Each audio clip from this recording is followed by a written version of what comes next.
Megi Akjandri, 25 tahun, warga Jalan Muara Punjung, Kecamatan Babatoman, Kabupaten Musi, Banyuasin, melaporkan suaminya berinisial NI, 26 tahun, ke SPKT Polrestabes Palembang. 2 kali ya? Pakai apa? Korban Megi mengaku Pakai mengalami tangan. kekerasan Itu dalam awal gimana rumah ya? tangga yang dilakukan oleh suaminya, hingga mengalami luka-luka di bagian kepala.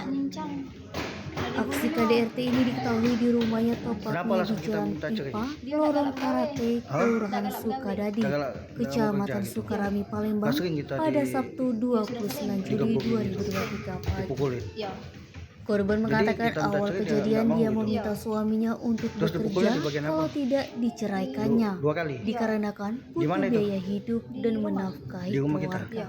Yang nolong siapa? Lalu kepalanya langsung dipukul oleh Nolong. suaminya Supaya kita sebanyak teriak. 2 kali Nah, itu dan suami sempat kita kan? mengancam dengan senjata tajam Yang mukul jenis suami kan? pisau berulang Nah, kali. suami pas sudah mukul tuh lari apa Lanjut gimana? Megi, sebelum melakukan aksinya, korban sudah sering melakukan KDRT kepadanya.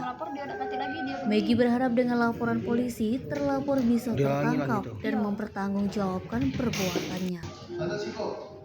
Sementara laporan dari korban sudah diterima di SPKT Tindak Pidana Kekerasan Rumah Tangga Undang-Undang Nomor 23 Tahun 2004 sebagaimana dimaksud dalam pasal 44. Ditonjoknya. Selanjutnya laporan 2 kali. akan diteruskan Pakai apa? ke Satreskrim Pakai tangan. untuk ditindaklanjuti. Itu awal gimana ya? Awalnya aku minta cerai. Dia Terus? udah galak gawe, aku minta cerai. Dia udah galak. Dia ngancam nak nyincang. Udah dibunuhnya. Kenapa alasan kita minta cerai? Dia udah galak gawe. Hah? Udah galak gawe. Udah mau kerja gitu. Iya. Lah sering kita Iya sudah sering. digebukin gitu, Sering. dipukulin. Iya. Jadi kita minta cerai dia nggak mau gitu. Iya. Terus dipukulnya di bagian apa? Di, 2 kali. iya. Di mana itu? Di rumah. Di rumah kita. Iya. Yang nolong siapa waktu itu? Ada satu. Nenek di depan rumah. Nolong. Iya. Supaya kita teriak. Iya. Nah itu siapa? Suami kita kan? Apa? Yang mukul suami kan? Iya.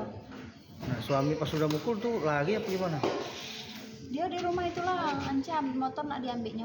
Nah aku melapor, pas aku melapor dia udah kati lagi dia pergi. Denny, Sumek.co melaporkan. Dia ngilang gitu. Iya.